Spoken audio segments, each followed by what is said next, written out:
Hey, what's up, guys? A lot of the time, you may get frustrated using a combination of an EQ and a compressor to try to get a desired tone, and it just kind of fails with the Ableton parametric one.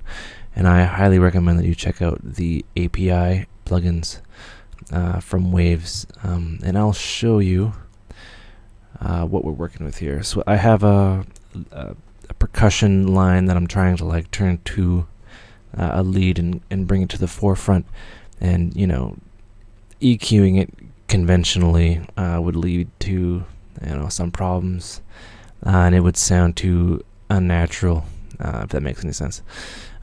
So when all else fails, I turn to console emulations because they do some neat stuff. So what I have here, I'll just play the sound now.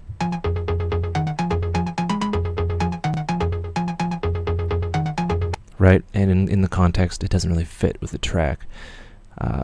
So what I'm going to use is the API compressor, 250 till 2500, 2500. And I tried it at a 2-to-1 ratio.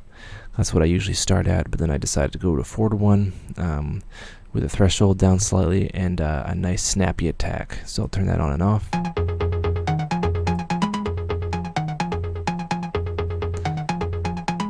Right, so it's nice and kind of snappy with a soft knee and a normal tone thrust, and it's a feed forward design as opposed to a feedback, which is an op amp type thing in hardware. It emulates both because there's been 2 revisions of this anyway.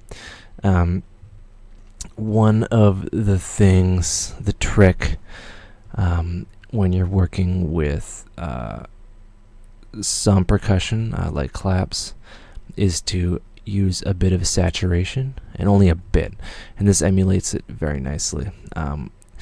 Right now, right, the output knob doesn't do anything, but when we turn on manual makeup,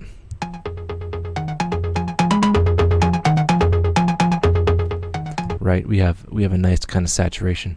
The analog switch here does have an effect. You turn that on, right, and there's a nice kind of saturation. We want that, but slightly. Right, then we move on to our API 560. This is an EQ, but it's different. Both their analog mode is on, so they have somewhat of a noise floor, and the saturation is interesting. And I've done kind of a boost right at 8K, and boosted 4K and 2K slightly. These have very specific retro curves. This would be probably used on vocals, but I got a better effect when I boosted around the 250 range for some reason, and I'm getting a better effect with this combination, with its kind of harmonic distortion, and its convolution based, or no, condenser,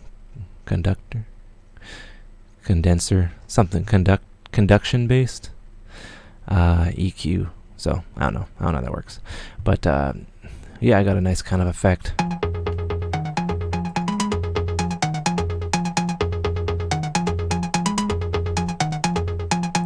Right, and it's nice and clipped, and you can hear it now, and I've got plenty of headroom and I have sidechain compression naturally.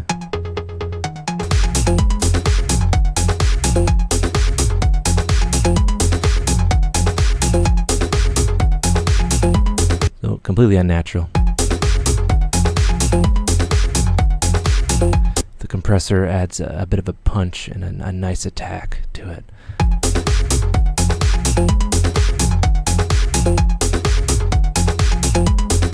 And just generally sounds better, more natural, and more fabulous. Hope you enjoyed it. Take care.